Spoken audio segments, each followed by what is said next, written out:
All right, it's that time, so I call the meeting to order. We have roll call. Yes. Chair West, Present. Vice Chair Diane Foster. Here. Jason Birch. Here. Andy Jensen is absent. Ralph Lohman is absent. Rich Miller. Here. Bob Silverforb is absent. Meg Thornton. Megan Thornton. Here. And Lori Zwinkley. Here. All right. Okay. Good. So, I'm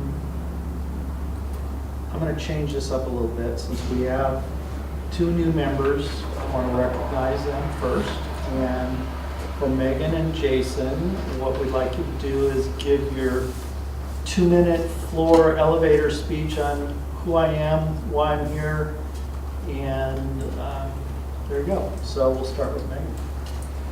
Hi, my name is Megan Thornton. I own Northwest Benefit Strategies. It's an independent health insurance agency in town. I'm married. This will be our 10th year in June.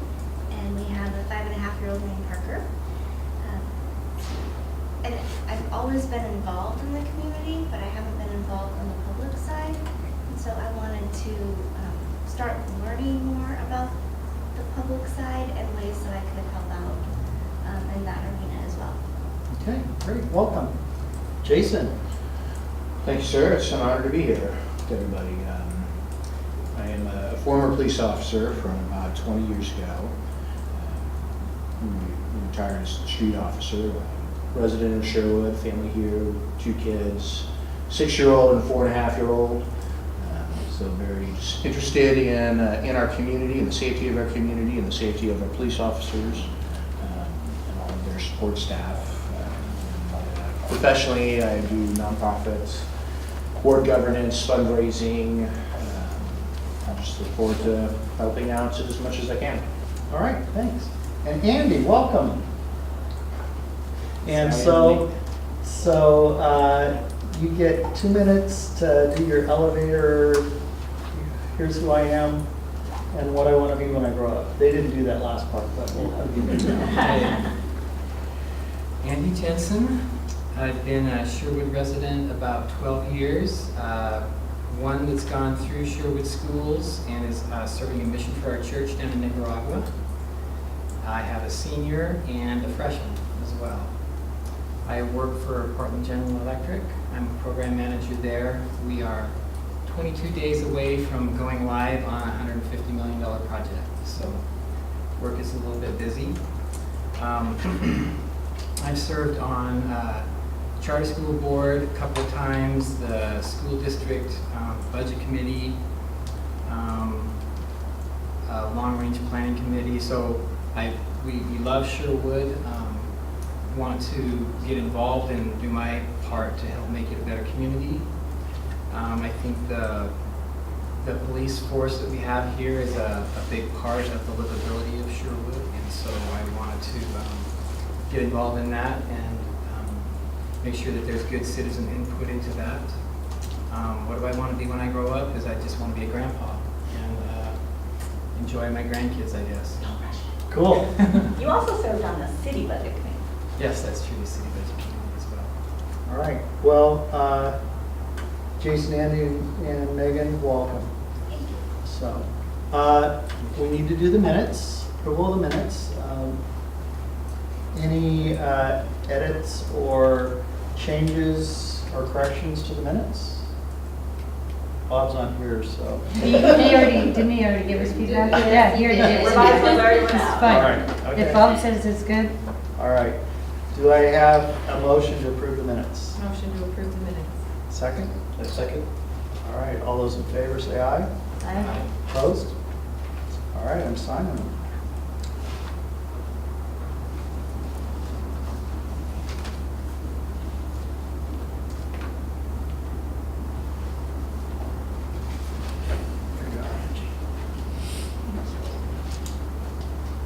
All right, so for the new board members, one of the things we do at the start of the meetings is go around and share, basically, or if we have any announcements as board members to share with the rest of the advisory board. So we'll let Lori start if she's got something, which I think she does. Yeah, we'll give that away.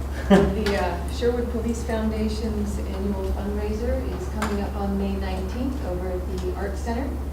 Tickets are now on sale. If you go to the website or the Facebook page, you can find a link to purchase the tickets. So come on down and join us. And we have an opportunity for people on the board that want to go for how many seats? Do you remember? 12. So just follow up on the email that Chief sent out a day or two ago if you're interested and available to come. All right? It's a good deal. It's a good gig. It's a lot of fun. I went out on the website and the link to purchase tickets wasn't working, When did you go on? like 2 days ago. Okay. And I also looked on there, it would be nice to be able to see, here's what the money's done in the past. There were a few things about that, but that's what I was really looking for. Well, I'm happy to talk to you after Yeah. and let you know what we've done. This is only the second fundraising event. Last year was the inaugural. And I'm more than happy to share with you what we did. You could even talk about briefly just about the Shields. shields, that, because that was the main. Part of I saw the, that, part of the, ballistic yeah, so shields. we purchased 5 ballistic shields for the department. We've done a number of things for the department. We purchased medical kits for more traumatic situations. We purchased 2 of those that some of the officers carry in the car. We have purchased a ballistic vest for the canine officer Irma. And we have all kinds of ideas of what we want to do, what the goal is for the funds raised this year. We can talk. Cool. How much did we generally raise?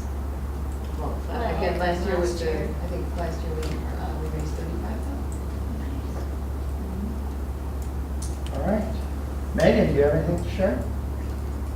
Just community, but anything I feel like sharing. Yep. Okay, the Sherwood Wine Festival is June 29th and 30th. I'm on that board with Debbie Anarello, and I'd love to see you all there. It'll be a lot of fun. It's a lot different this year. It'll be the art center and air conditioned, plus a beer garden outside and a maker's fair. I think that's something the city really wanted, and Deb was like, I'm happy to take over figuring out how to do that. So it's a good partnership.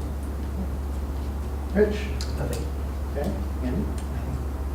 Diane? I just wanted to say that I like following Mila's training on social media, and it's cool to follow the pictures of the different training that she's going through. I'm not sure if all of you are familiar, but she's the comfort canine that is currently in training to be, is she officially here all the time, or when does she come She's all the here a time? lot, but not all the time. So a dog, the black lab, who is in training right now, and they've been posting a lot of pictures of the different training exercises she's going through with different officers and handlers, and it's pretty fun to follow her progress. Okay. Jason? Sure. Okay. I have 2 things. One, it popped up this week on social media that on the 28th, there's drug, there we go. That's so cool. All right. And then on March 27th, Bob and I attended with several, Kim, were you there? You were there, weren't you? The traffic safety? Yeah, and several of the other council members. It was very interesting, and he used the whole hour and a half. But I think my takeaways were that when you compare how people die in the United States, car accidents or vehicle accidents is a huge, huge number. That it's not improving thanks to, I would say, from remembering what he said, we have more distracted driving today than we did 5 years ago. The other things that my takeaway that made a lot of sense, and was that the 4 E's, education, engineering, and enforcement, and then EMS is the 4th. But the key thing is educating, doing enforcement, and making sure you design and engineer things to minimize. And what he presented was really really informative. We talked a little bit in questions about the city of Portland's decision to roll back residential from 25 to 20. And his opinion was it wasn't going to do anything because it wasn't going to be the enforcement. There's a level that people drive based on what they're at, and I can't remember how he described it, but without enforcement, you're not going to change that behavior. And I think that was one of my huge takeaways of how important enforcement is into changing behavior. And that's one of the things that is paramount as we address the traffic concerns in this community and making sure the department has the tools they need. So it was worthwhile, right, Ken? That was.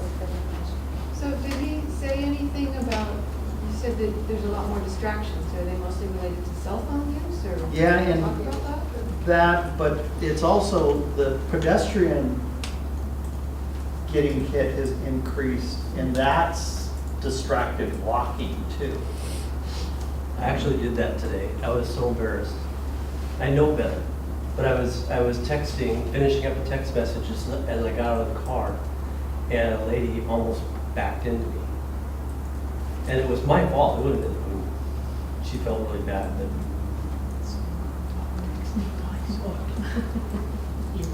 I was finished. No, I was out of the car, and I was going into the Goodwill, and I was finishing up a message, and I almost got hit.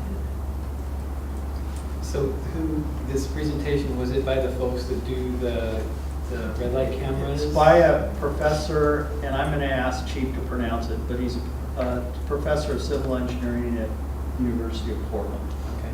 And how do you say his name? Dr. Moji Takalu.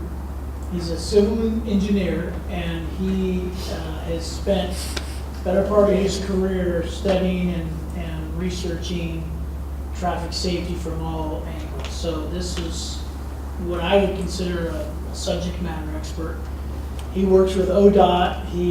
A lot of his work, much of his work is sponsored through ODOT grants. He works with the state police.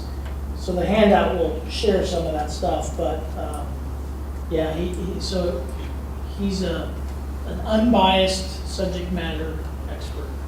And we're actually talking about trying to get it back because it hit the week of spring break, right? Yeah. And so we figured we probably lost some attendees because of that. So he's more than willing to come back again, and so we can always take another crack at it. Thank you. And if you know to go to the city's YouTube channel, the City of Sherwood has a YouTube channel. The entire presentation was video recorded, and you can watch it there if you want to. All right. He's also, I'm sorry, Mr. Chair, he's also done training for the police department in the past as well, about the importance of enforcement. Obviously, that's the component that's specific to us, so. All right.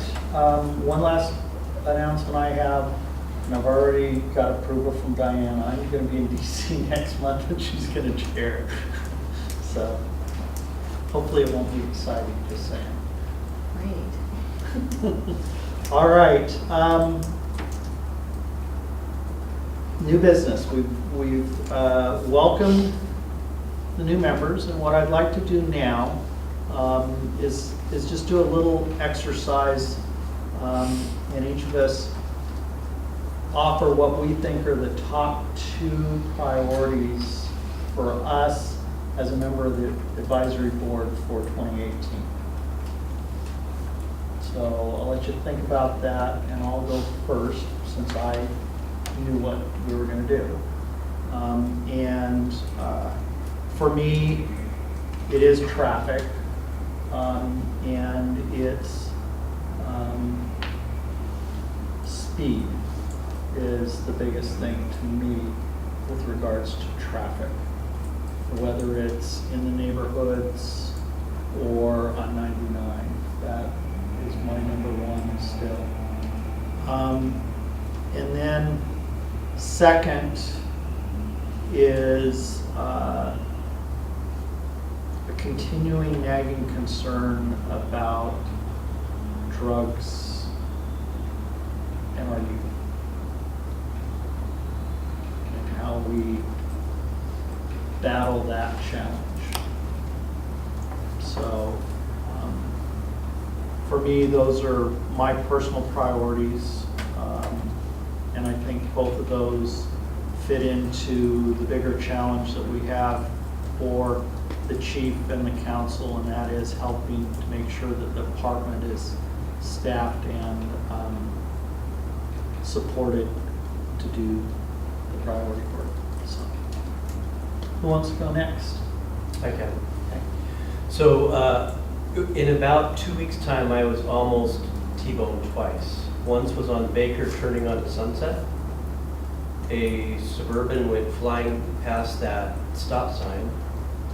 And I don't know, I didn't go back and check and see what kind of, I know there's always signs that say stop ahead, but I was trying to think, did he not see, was there bushes, anyway. And then turning from Brookman onto, not Main, but the one right across from Main. What is that road? No, Sunset goes Main, Sunset, and you cross over Sunset. Oh, Lad Hill? Lad Hill, yes. When I was turning from Brookman onto Lad Hill, turning left, somebody was coming down off the hill and just about to go out. So speed, Signage. and I was wondering, and in that, I'm a big proponent of roundabouts and speed bumps. And I'm just wondering if we could talk about, and I think a lot of it is just there's an ignorance of how do you go about getting speed bumps? How do you go about getting roundabouts? And I think that'd be an interesting discussion to have and find out if maybe we can do some research to find out if there's some areas that really do justify some adjustments to the, and those were 2 incidents within 2 weeks, but on Lad Hill, Brookman, there's been a couple of times where I've like, I better be a little more careful. Okay, the second one is similarly to what you said, so I don't want to bring it up, but I would like to have an ongoing report on the new speed cameras that are going to go in there at the intersection of Sunset and Highway 99. I think, I don't want to micromanage it anyway, but I just want to see the value. We're told that there's value to it. We're willing to put the investment in, but I would like to hear ongoing. I don't know how often, maybe quarterly or.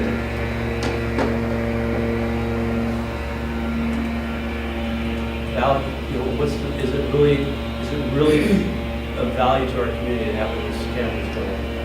Yeah, and I think to add on to that, as was discussed in the presentation, what additional staff time and court time, are we doing in these situations? So, what do you want in the report? Well, and again, I'm not even asking for necessarily a report. I just want, when does it go live? We don't know. It's in the fall, isn't it? We don't know. Oh, I thought we talked about that a little bit. I think I we're mean, at I the can- beginning stages of Okay. the approval, Yeah, right? it's been approved to do it. We've done the RFP, we have the vendor selected, we just have to get the contract finalized, and then the work. So Well, I similar don't to the know. report that you provided for us, I think it'd be good to have real numbers, actual Sherwood numbers that sort of support the decision to go that route.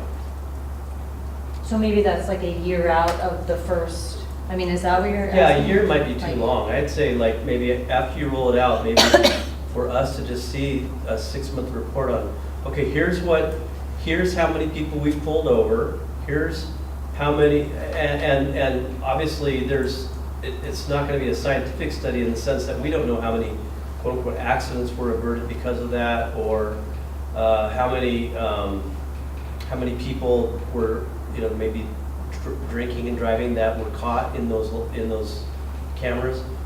I guess I just want to have the report that shows the validity behind that. That it was a good decision for us to go live with those cameras. So the kind of data that you can get are the number of people that are captured by the system exceeding the speed limit, and then the number of people that are issued a citation for exceeding the speed limit. So the same type of data that I've shown you for photo red light is what you'll get for photo speed enforcement. So that's the data that's there. Total number of violations, number of citations, which that number will not be the same. There'll be more people that violated than we can actually issue a citation. And is that the only thing that can be produced from those? Yeah, I mean, that's just data associated with who comes into the camera. So vehicle counts, but like location of violators, where they're from, the same stuff that you'll get on the red light program is what you'll get on the speed program. Shouldn't be anything less, but it won't be anything more. Okay. But I think it'd be good to get that kind of. Oh, absolutely.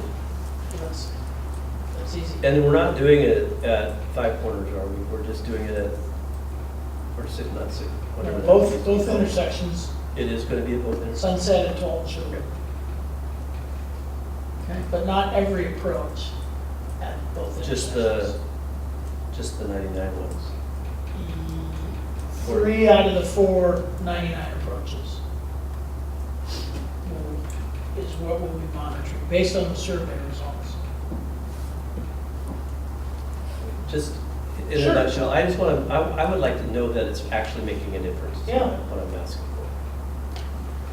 for. And then I want to clarify something. Did you say you echoed what Childress said on the about? yeah, on the- Okay, on the because I'm drugs. keeping track, and so I want to make if that's a priority to you, then I want to capture Yeah. that, so. Okay, who'd like to go next? Lori? Community involvement in school safety. I think school safety is a big topic right now. Not just here, everywhere. And I think that community involvement can go hand in hand with that. The more visible, the more interactive the department is, the better chance we have of being a safer area. I'm gonna go back to the SRO, other SRO. Is that all part of the same one, or those that? They're two separate, I think, Okay. but I think they're very closely related.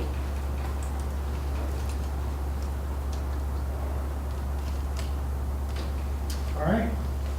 So mine basically echoes what Lori just said.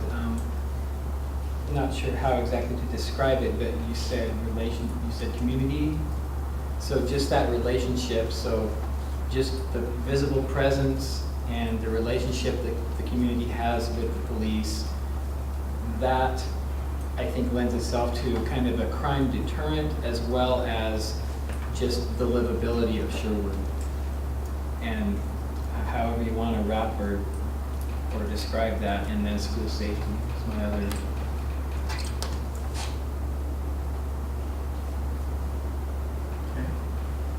Jason? So, I'd like to bring it out kind of one or two more levels of really understanding what the chief's goal is for the future of the city, and being able to regularly make sure that we're keeping in alignment with those goals, or circling back to that to know that we're tracking the progress. Goals, and then similar to what Andy and Lori were saying, but more on the communication between, making sure that the communication between all the different entities are really in alignment, that as a parent in a school district, as we hearing what you guys were talking about here, how is that getting out to the rest of the community? What is our role in that, and how do we encourage, for example, the school district to be able to disseminate this information, to make sure that it's really being used. I think with that, a specific example of what I'm talking about is when I'm heading to work and I'm going down Sunset, and there at Hopkins Elementary, I see a police car, and I love that. 'Cause, you know, he's just there hanging out, and it makes me check my speed. I'm sure it makes everybody else check their speed, but just that visibility to the students, to everybody that's driving by, I think that is very important and very valuable. Next. So Megan? my number one is school safety. I mean, especially, I'm gonna be putting my son in kindergarten at Middleton in September for the next 12 years of his life. And the part about that hits me is, I'm sorry. The part of that school safety, just told me to talk louder. The part of that hits me is I graduated in high school in May of 1998, which was a month after the Eugene very first school shooting. And I remember thinking, thank God I'm out of the system and I never have to worry about this again. Never thought I'd be worrying about it for my child. So it's not just, gee, we need to make our schools safer. I've been in communication with the district. I know what they're doing as much as they can share. She's helped with that. But, if we can get more SROs over the next few years, that would be great. I know that's a funding issue, and I think there might be ways with the community to just brainstorm. I mean, if we're open and transparent and say, look, this is what we want to do, any ideas on how we get there, we might be surprised. There might be grants, there might be private funding, there might be something other than, we need to raise taxes or do this or, traditional methods. So I think if we can just stay on task with what we're doing to keep our kids safe in the long run, and then also when the next incident happens, making sure that they're taken care of through that process. That's a gray line between the police and the school, but we definitely need, I think, more SROs in that process. And the other one I was thinking of is, sir, what's your name? Mr. Miller. You were talking about the report for an upcoming. I'm sure this is already out there, but I would like more understanding and verification or validation of the cameras at Sunset and 12th and Sherwood. I see them go off all the time, and I'm positive I'm going to get a ticket like every other day. And part of it is, did I do something right? Did I do it wrong? Is there an error in the camera? There's been long stories about that. So I want to understand that part and how it's helping make our community safer, because I also see people gunning through a light to avoid the camera catching them. And I'm thinking, well, that doesn't make us any safer. So somewhere between the schools and the traffic. Diane? It seems like from the last few years that traffic speed is going to continue to be an ongoing topic, and I think that's good because it is feedback from our community. I also think school safety is at the forefront of everybody's, so I think those two topics will for sure continue. I did like the mention, or not like it, but the idea of focusing on maybe youth and drugs, because we've talked about it before, but I'm not so sure that we as a board have taken any action or brainstormed further on what that means or how we could help. So I know it's been brought up as a concern, but I'm not sure if we've taken it forward. I agree. Is that helpful, Chief? Yeah, I got it written down. All right. All right. Anybody got anything else they'd like to add before we close this out? I do have one question, not necessarily, a little bit related, but and it might be a city question, but with the high school and where it is, and that intersection and the potential roundabout right there, is the roundabout and any changes to that intersection all the city's project, or is the roundabout in combination with the builder who's building the school? So the roundabout was already planned as a county road. Okay. So the county was already planning that, this is my understanding. The high school is having to add to it, so it's going to become a double roundabout, double lane, like, I guess, double line, the 2 lanes. And then also, I believe the high school also has to put in another left-hand turn from 99 onto Elbert, coming from Newburgh. So Okay. 2 left-hand turn lanes there, and a larger roundabout. So it's county and the school district. And ODOT. And ODOT. And Yeah, for ODOT. 90. And so will it change that intersection to have actual left turn signal lanes? Oh, that'll be good. That signal, that's gonna change that intersection tremendously. Yeah, that'll be The good. biggest impact will be on that sunset traffic now where it's kind of this guess and dodge, and Yeah. that'll all be fixed. Oh, that'll be good. Don't pull over into the bike lane. Don't pull on the bike lane. I quit doing that after you told me. Me too. I did. I put it in. But I really wanted to. Not that maybe I was before. All right, Counselor Young, news. I was, to Megan's question on the validation of the cameras, and I think that report that you gave to us a month or 2 ago, that would be really helpful to her. I don't know if she's seen that yet or not, but the power, probably just something like. It's probably part of our minutes from a couple of months ago. But they're all over, they're in the, but anyways, probably something we can email to her, because I think you. Oh, sweet. Yeah, and then maybe you'll have questions after that. And Andy's. Yeah. whoever It's the else. data basically from the. From the- cameras Well, that- and that was my bigger From the question. red light, like how many people ran the red lights, how many got tickets, Mhm. yeah. That was my bigger question, is what is the impact to our city? Is it actually improving? Well, what's interesting, it shows you like the first year, how it was spiked, and how over the years it's gone down, and now it's sort of leveled off. So it's done some good. It has, got people to stop or. Potentially shifting behavior maybe, or. Yeah, I got 2 tickets in 1 week, like years ago at Sunset. And now I'm like, I don't care the color of that light. If it's not green, I'm not turning right. I get honked at all the time. Okay, so for counselor news, so Tuesday night, we had a quite lengthy meeting on the urban growth boundary decision, and that was really huge. We heard from so many people, from our citizens, from those who live in Sherwood West, from some developers, and then we heard from our school district, who was really struggling with, they hadn't planned yet for Sherwood West residents. So once we heard from them, it kind of took council to rethink about whether or not we were ready to expand yet. In the end, the council voted 7-0 to withdraw our letter from Metro at this point.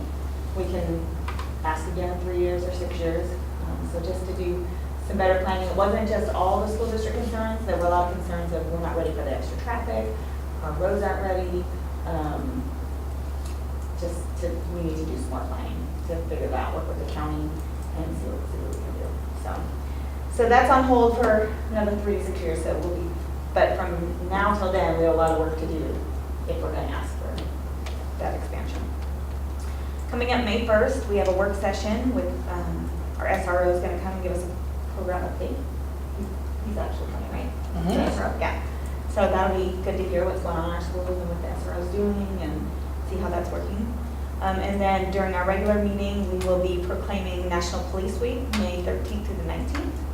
And also Tuesday, May 15th would be National Peace Officer Memorial Day in Sherwood. So we'll be proclaiming those. We're going to have in front of us for approval to roll out the Sherwood residential broadband pilot project. So to offer some broadband internet services to residential. We have them to our commercial businesses already. There's some neighborhoods that actually are already wired. I don't know the technical terms, but already have a wiring to their houses. So we're going to roll out a program to see how that works. And if it's something we want to expand at some future date to the rest of the city. Then also that same night on the agenda is for the approval of the Red Flex contract for the speed lights, the speed cameras and the red light. That's just a renewal? Is that a whole new? Oh, it got moved? Never mind. That's getting moved somewhere else. And then the police foundation auction, like Lori mentioned, is coming up, and I bought my table, so come out and have some fun. The SRO officer report, was that at a regular council meeting? It's a work session at 6 o'clock. Open to the public. Open until Okay, so See it's y'all on welcome. what date? May 1st. So I can't go and I won't be here for the May meeting, so it'd be great if somebody could attend from the board to just hear what's said and be recognized by the council members about participation. Thanks. Is that it? I'm Awesome. sorry, what time does that start? 6. As of right now. It's already been postponed once. Well, no, I mean, other things could be added and the work session could start earlier, but at this point, it's at 6 That's o'clock. true. Watch for the agenda. That's how come I didn't show up the other night, because I saw it wasn't on there. Right. Yeah. All right, Chief, you're up. Okay, so you already mentioned a couple commercials. We have on Saturday, April 28th, our annual it's a National Drug Take Back Day. So Bill Collins, our property evidence person, and probably an officer or two, we just meet people out front. You literally drive in, hand us the bag of stuff, we make sure it's all meets the criteria, which is pretty broad. And they throw it in a box, no questions asked, you drive away. And we'll take as much as you want to bring in, as folks want to bring in. So that's from 10 a.m. until 2 p.m. on Saturday, April 28th. And this is sponsored by DEA, so this is the National Drug Take Back Day. So all that stuff gets boxed up, we give it to the DEA, and they dispose of it. That's how that works. So Chief, the box that's out there in the lobby, I think has a sign on it that says you want the labels to stay on the bottles so that you know what it is, presumably? No? This doesn't have to be? No, I don't know. There's no requirements for labeling or whatever. We'll literally take a sandwich bag full of pills.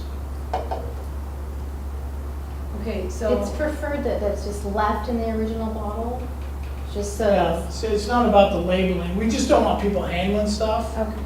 but it doesn't matter. I mean, we'll take them in lots of different forms.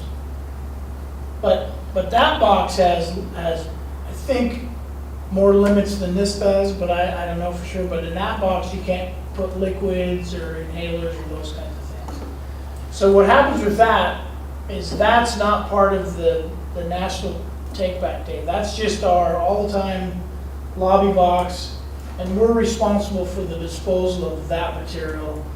And oftentimes that'll get boxed up, secured, double witnessed when it's emptied, so all the security measures in place, then it's taken to the certified burn facility that has been certified to burn all this stuff, which fortunately for us is in Salem, just outside of Salem there. So we take it and give it all to them and it all gets burned.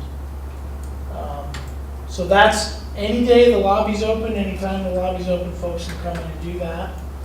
But this is just the National Take Back event as well. So does that answer that question? So labels really don't matter. Okay, so this is the lawyer in me, sorry. Because we don't care where it comes from or what it is, no questions asked. And I understand that part of it, and that's great, I appreciate that, but isn't it illegal to transport controlled substances in a plastic bag? Don't they have to be in the prescriptions with the label, the prescription bottles with the label, just in case you get pulled over for speeding through, trying to get here to do the Not take necessarily. It's illegal to have prescription medication that belongs to somebody else, but in this situation, that's really not the point. It's being disposed of. So it would be illegal to use it, right? So if somebody had unmarked pills and they were a controlled substance and they couldn't prove they had a prescription, the use and or possession of them could be illegal. Okay, But when you take them in here to dispose of them, doesn't matter. No questions asked. No questions asked because they're not being used. right. They're not being possessed, they're being disposed of. So it's a completely different scenario outside the intent of the law, that particular statute. Okay. So I mean, in theory, somebody could, Don't take the labels off till you get. Don't get pulled over on the way here with you. Exactly. Just don't do it. Yes, Yeah. well, it wouldn't matter. Just say say I'm you're on on my your way way to here. dispose of this Yeah. stuff. I mean, it's not, it comes down to intent. And we'd have to prove the case, so. Any other questions? Attorney, like, legal, or otherwise? I'm not stepping into it.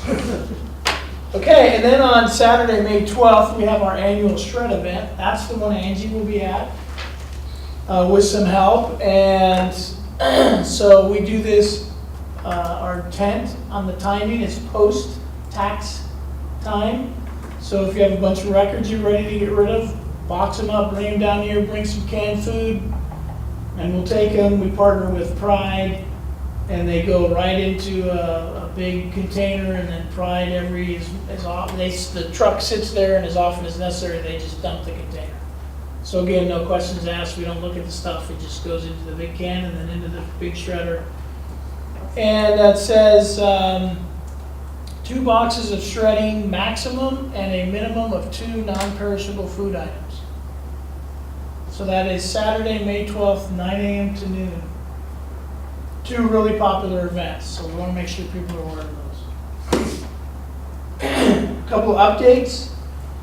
We have completed all of our internal promotions, so we're all, got everybody, all the leadership team filled. John Carlson was promoted to captain, I think you know that. Randy Johnson was just last week promoted to sergeant. So we are in the midst of our ongoing recruitment to fill the 2 vacant positions that we've had from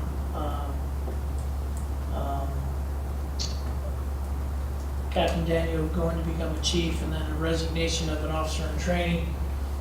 And so that's going well. We had interviews this week, and it looks like we have some pretty good applicants. I don't know a whole lot of details. I just wait till they come to me with the folder and say this is the person we should hire. So, but everything's going well on that front.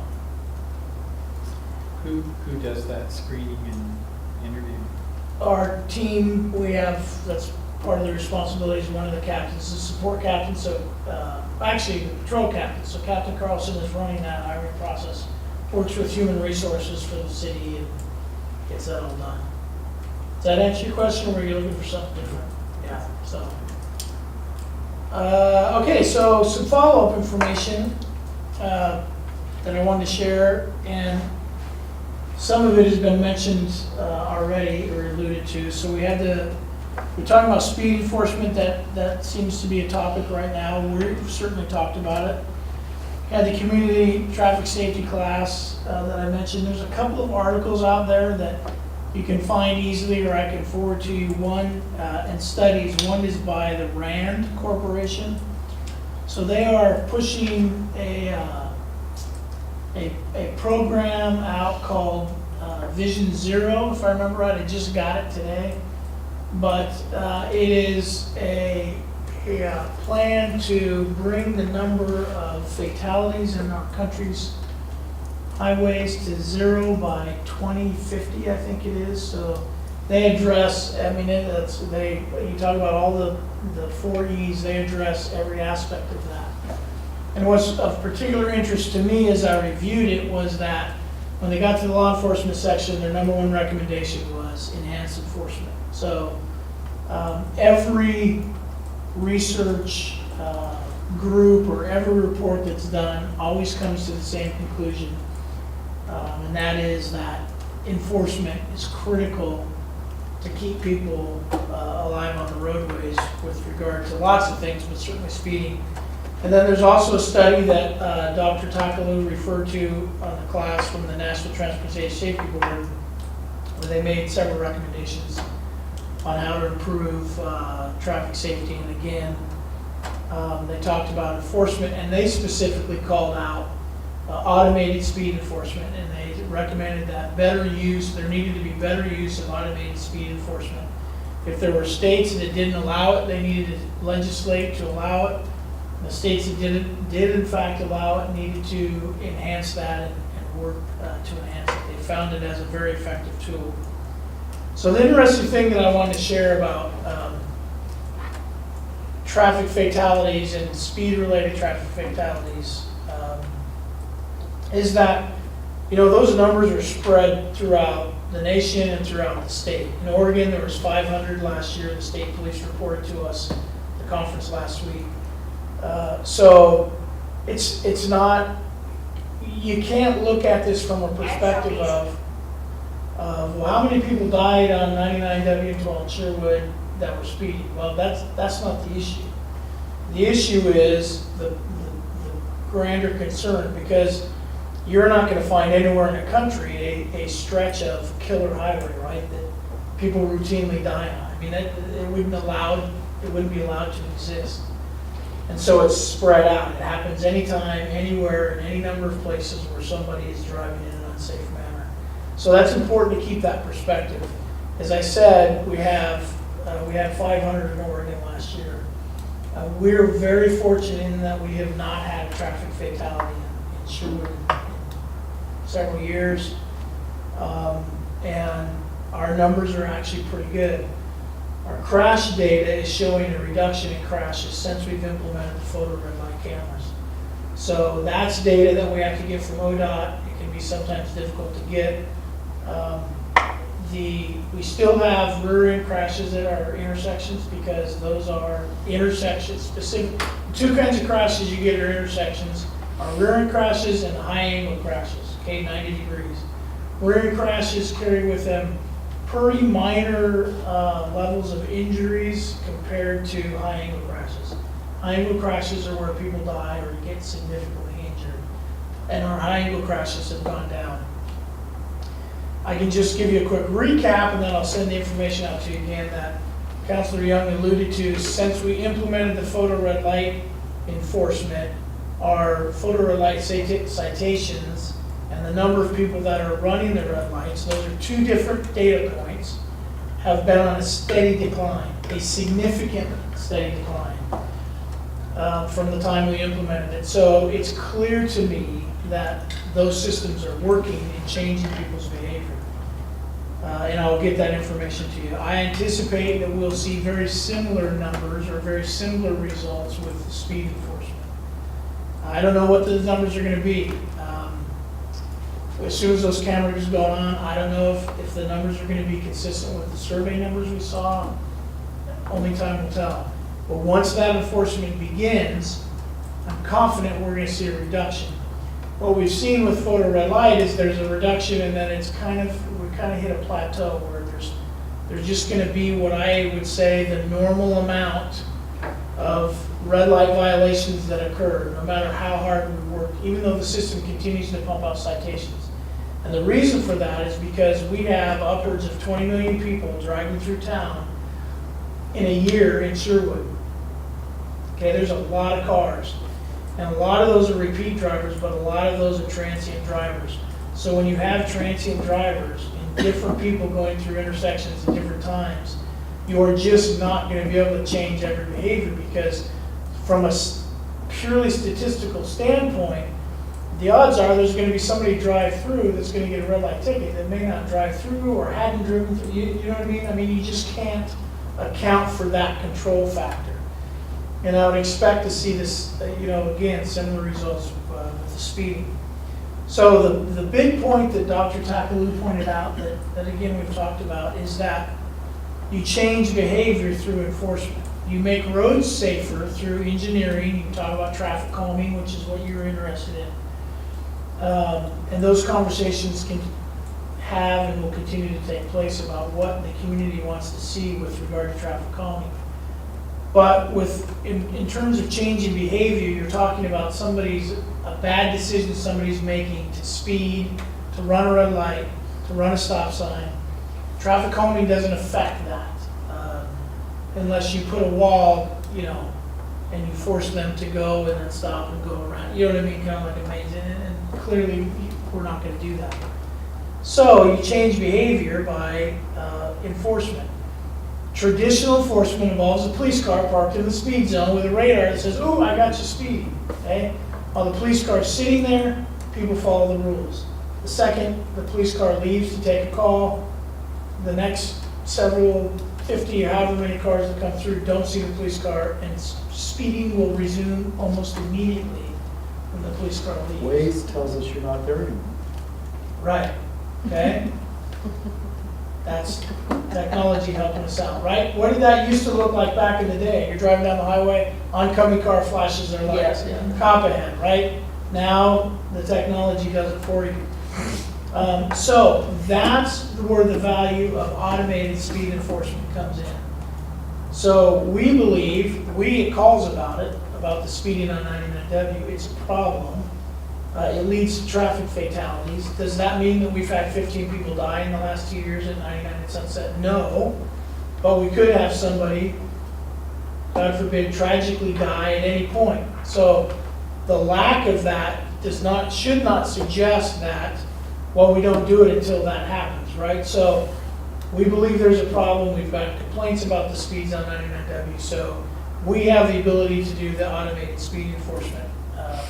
What that will do is allow us to change behavior on 99W and push resources somewhere else where we don't have speed enforcement, and then we can pick and choose and spot and surprise, and we're here now, we're not here, you never know we're going to be here.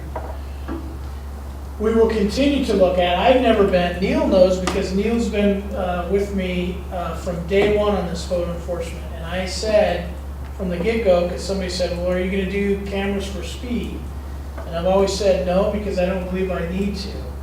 I think we're at a point now where resources and our reality of resources have changed. We have this ability with the cameras that are already there. To me, it makes perfect sense to do that. I'm not proposing speed vans in our neighborhoods or any other type of automated speed enforcement in our neighborhoods, because I want to use our resources to do that. But that doesn't mean, in the face of the research that I've shared with you, when the experts and the research are saying you need to make better use of automated speed enforcement and the technology that's there, which, by the way, the technology we're looking at now didn't exist 10 years ago when we were having these conversations. Because the red lights were all there, in fact, still today, they're all on loop detection systems, right? The technology now allows us to do red light and speed through radar, no loops in the ground, much better system. That's a whole different conversation for another time. So I say all that to say, people in the community need to start recognizing the experts are talking about the value of automated speed enforcement. You should be upset if your police chief doesn't rely on what information is out there. And we actually call that evidence-based policing. And we're moving to a much stronger focus on evidence-based policing. What does the research say that works? What do the experts say that works? Not what we believe and not what is philosophical, but what do we have research and data on that says works? And then that's what we need to do. So there's research and there's data and there's evidence that says automated speed enforcement works. Our data for the last 8 years, 7-8 years in Sherwood indicates that our automated red light enforcement has worked. We've reduced the number of people running red lights. People are still running red lights. You can go watch the cameras pop on your way home tonight, but it's far less than what it was in 2010. He had a question, a couple questions. Does the police department and or the city council get a lot of complaints about the photo red light, and has there been pushback against the photo speed? The only, so when it originally went in, we got a little noise. That was how many years ago? 7 or 8. 7 or 8 years ago. Since that time, we have not, and I'll tell you what my theory is because of all the citations that are issued by the system. Only 8% of those citations go to Sherwood residents. 82% go to out-of-town residents, and 17%, my math may be off, but you get to just go to out-of-state, people from out-of-state. So the Sherwood folks are not the problem. That's people that are driving through town. And again, I suspect we'll see very similar results with the speed piece of it.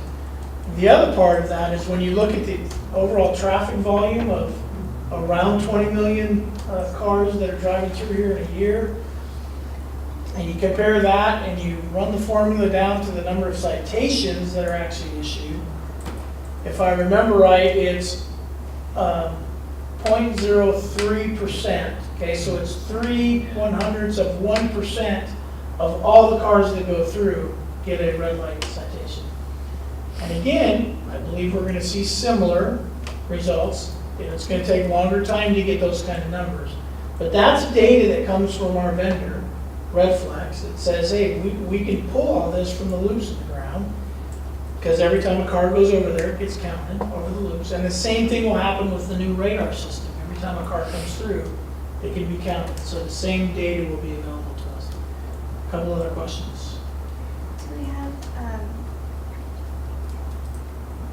Do we have data about the accuracy improving over the years? Accuracy of, Well, like I know, 6 years ago, there were more, nationally, there were more false pictures being taken than maybe there are now.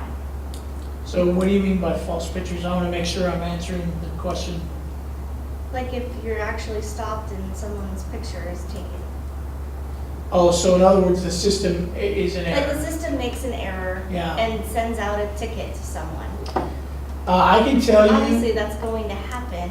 I'm just Right. wondering if it's getting better. Yeah, I can tell you that that's hard for me to answer because it's never been problematic. That's not to say that it doesn't happen, but it's so rare that it's not been something that's risen to our attention. And there's a couple reasons why. First of all, I believe the technology is such that it's just rare for that to happen. Now, people will call us and say, hey, the light was green and it flashed at me. Oftentimes, let me back up. What will happen is when the system catches a car going this way and flashes, the way the flashing works is sometimes it can be misperceived to believe that it's flashing at you and it's flashing at somebody else. That's number one. Number two is they test those systems routinely, and the only way they'll get enough cars to truly test the system is to do it on green. So there's times when on a green cycle, the cameras will flash, because that gives them enough volume coming through to make sure the system is functioning properly. And so we just simply tell people it was probably in test mode. So the other number one, those are extremely rare. But the other part is the part of what the value we get from leasing the system, like with the agreement we have with our vendor, is they own all the equipment, they care for the equipment, they upgrade the equipment, they do all that. And they also provide what we refer to as the back office, the front end work. So all the stuff, all the data and the violations and all that information is first reviewed by employees of the vendor. And if there's a mistake, if the system captures a mistake, it immediately gets dismissed. So people don't get citations in error because it'll get thrown out. For example, if someone comes to a last minute kind of screeching halt, goes over the line, camera flashes, and then they come to a stop, oftentimes those will get thrown out. They call them short stops. They'll let them go because they didn't go completely through. Now, if they go far enough through, they'll send it to us and let us make the decision. But if you go over cross that white line against the red, it's going to flash. But if you stop and you're like halfway over, they're going to throw that one out because it's not a true violation. I mean, technically, but not one that we're going to enforce. So that's how. Just a second. So that's how I can tell you that it's just extremely rare for those to happen. That makes me feel better. Yeah. How do you know that they've done a short stop? How do you know they Because they're on camera. Yeah, but it's a still picture, so is it No. just It also captures 12 seconds of video. So I'm really glad that we have that report from the doctor. Are there other locations that you're thinking about may need to have that kind of enforcement? And two that come to my mind. Number one is the intersection of Oregon Street and Tualatin and Sherwood. There's a lot of accidents that hit there at the left-hand turn. That light, yeah. And number two, coming out of Tualatin, dropping into Sherwood, right there at the junkyard, people fly past there. I mean, the people are hitting 65, 70 miles an hour right there. The first intersection they encounter is the Home Depot, Langer Farms Parkway. Yeah, but And before we don't that, I know, but before that, they're outside the city. is it outside the city? Yeah, so when you're at, you pull it, yeah, you're outside the city. Oh, I didn't know that. City limits are right before you get to that Home Depot, Langer Farms intersection. So is there any coordination between the cities about That's all county. those? Oh, okay. So then what about, I mean, does the city, or have you in your conversations had conversations about speed enforcement there, and also coming up off of, we've talked about it, I know, but coming up off out of Newburgh, before we get to that intersection, people are flying. And Yeah. I do think that just, it's too fast. So the three spots that we've identified is, and I'll go from north to south, is southbound traffic at TS 99. So that area you're just now talking about. We recognize that survey indicates that there's a fair number of people that are speeding as they're going southbound through Sherwood. It's not as bad as a problem because they have just gone through an intersection, but they're still going over the 45 speed limit. And then at that 99 Tualatin intersection going northbound, we have indication that there's a speeding problem as people are about ready to head out of Sherwood, okay? So it may very well be that they know once they get through that intersection, they're gonna be in the country and they're increasing their speed too fast. I don't know, I'm theorizing, but that's a problem area. The biggest problem area by far is that southernmost intersection at 99 and Sunset northbound. That's big numbers there on the survey. A lot of people are coming up that hill and hitting that intersection at significantly faster than 45. So on 99 coming from Sunset toward downtown Sherwood? No, coming from Newburgh. From Newburgh. at But Sunset. that's where we already have one though, that's going in. No, speed. Right, but don't we have a Red light. There's But red are- light there, but not speed. Yeah. But we will, yeah. But we will have. We have speed, speed right, there, right. Right. So those are the three approaches that we will be adding speed enforcement to the existing cameras. Okay, good. And then what about the Oregon 12th and Sherwood, Oregon Street 12th and Sherwood intersection? Nothing there. We would have to have a grander discussion about expanding the program to that location. We haven't had that discussion. It would need to be generated by complaint and need. And then we would pull data and see what kind of crash data we have. When we started this program, for those that weren't following, there was volumes of data that we looked at. We had Washington County's report that had indicated that 99 and 12 Sherwood and 99 and Suspect were two of the potentially most dangerous intersections in all of Washington County. They were in the top 25.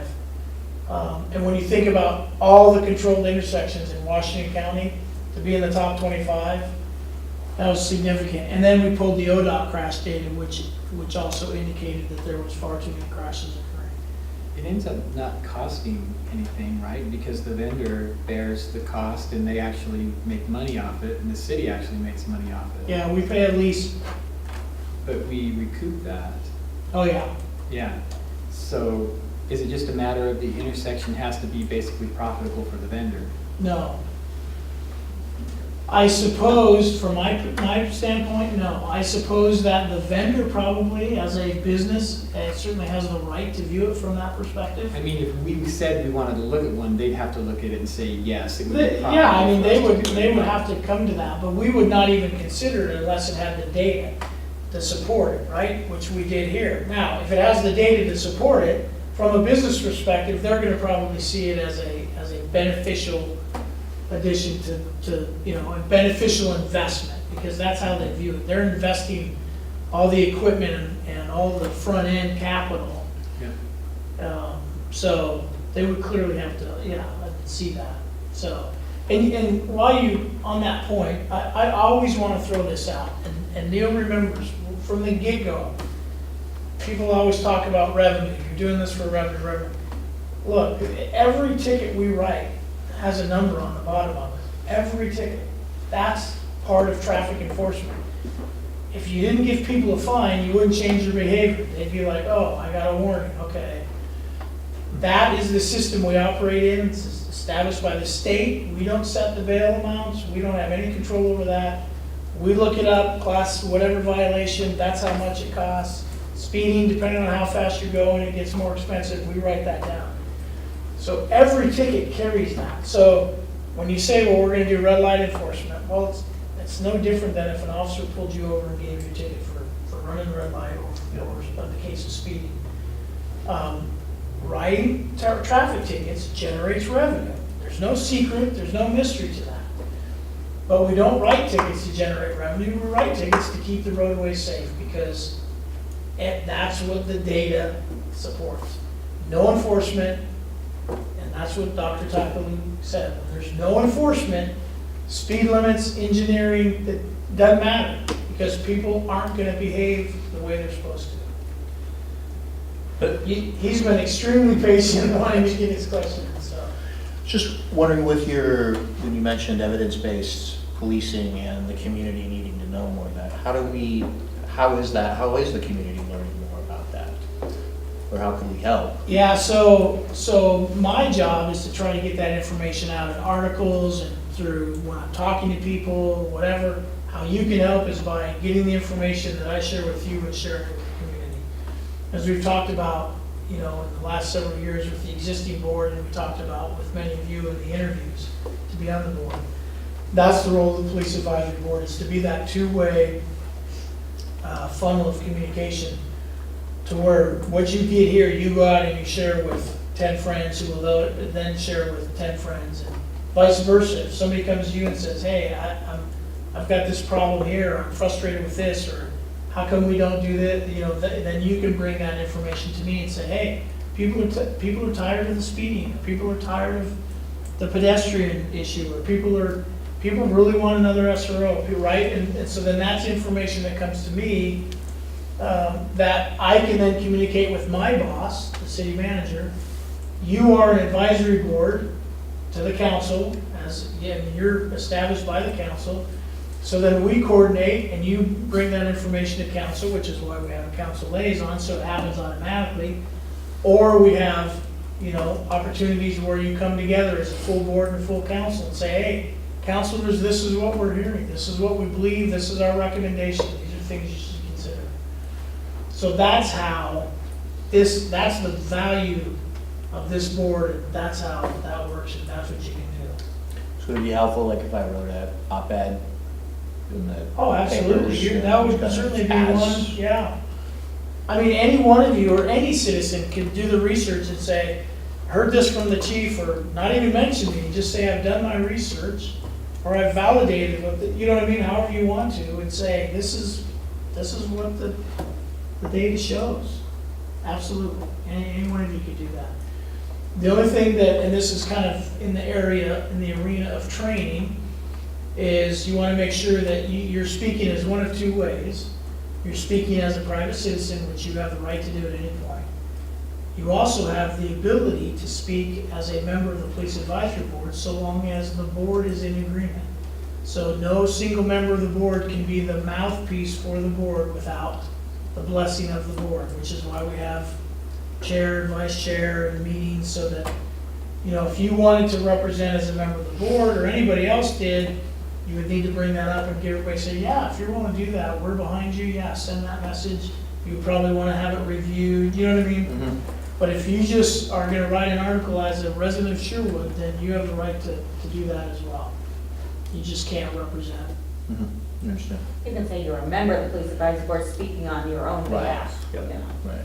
Like as Councilor Swales said, this is my opinion, not the opinion of council. I would love for us to to learn more about what we're doing and have that be a topic of discussion. Sure.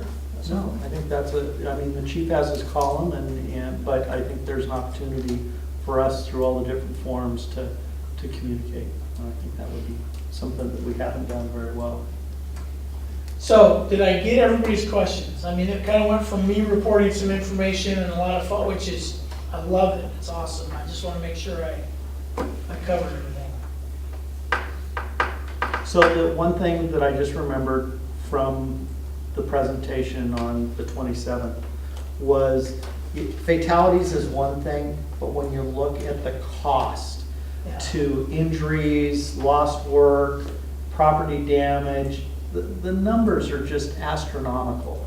And any enforcement or engineering or education that can reduce that impact on society is worth the investment. And that was one of the other messages that, so it's just not about fatalities. It's why do we have so many chiropractors in town? You know, and it's hard to get an appointment at a body shop. You know, there's a lot associated with accidents that affect us physically and financially. So, I believe that's all I have. awesome, thanks. Citizen comment? I do. Awesome. Join us.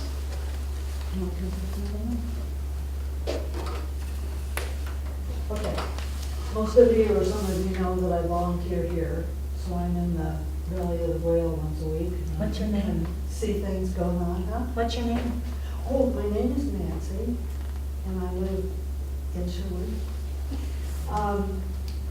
You made me lose my train of thought. Now, and you all know that I'm a fan of the chief, just because I see him up close at work, and it's a very peaceful place to be here. The guys get along, it's great. And what's really honorable is to be honored by your peers. And I think you should ask the chief if he's had any honors lately. Thank you, Nancy. Chief, Now he's what embarrassed. have you done recently that people recognized you for? So I began Thursday night at the, last week I was at the annual Oregon Chiefs Conference. And Thursday night I began my one-year term as president of the Oregon Association of Chiefs of Police. And I am extremely honored to be able to serve in that role, so Congratulations. thank you. Thank you, Nancy. Sorry. Anything Guess who's else? making coffee next time? I guess I have a couple of comments. First of all, I know that the chief had made a comment about getting a little pushback when the red light cameras first came in. I have to admit, I was probably 50% of that pushback. But he's convinced me. I'm a true believer. Took him 8 years, but we're there. So I am interested to see how we do on the speed cameras. And the second thing, I know that you kind of pulled the, you guys as far as priorities that you see. I have one myself, and I think the chief is probably well aware of it, which is emergency management. I do think that, you know, besides, you know, the standard policing, that we do need to keep an idea of emergency management. And it's not so much the patrol officer, but it's the command structure behind that. If we get a mass casualty event, we get a gasoline truck that turns over in the middle of 99W, high pressure gas line goes off. I mean, there's dozens of different things besides, you know, getting the big one. So I do think that, you know, there needs to be some priority to the concepts of emergency management too. I agree, thank you. My two bits. All right. Chief. That actually leads me to another announcement. And so I'm grateful that Neil reminded me. So I think the date is the 22nd of May, but don't quote me on that. Is that the right date? We're having our spring exercise. So many of you maybe know this, many of you maybe don't know this. The room we're sitting in is the city's Emergency Operations Center. And it's been designated that because of, I think it was designed with that in mind, but certainly we have a huge generator for 24-hour generation should the power go out. So we can run all city operations out of this room, and that's what happens. So when we have our exercises, we do that and we test our systems, and we're doing that with our spring exercise as part of a grander Washington County exercise. So most agencies in Washington County will be exercising. I'm gonna kind of leave it at that because the whole point of an exercise is to test people and to surprise people, and so I don't want to get into the details because city staff might be watching. But anyway, so we're excited to do that. And since Neil is here, I'm going to pat him on the back. Neil is actually also a volunteer, as is Nancy.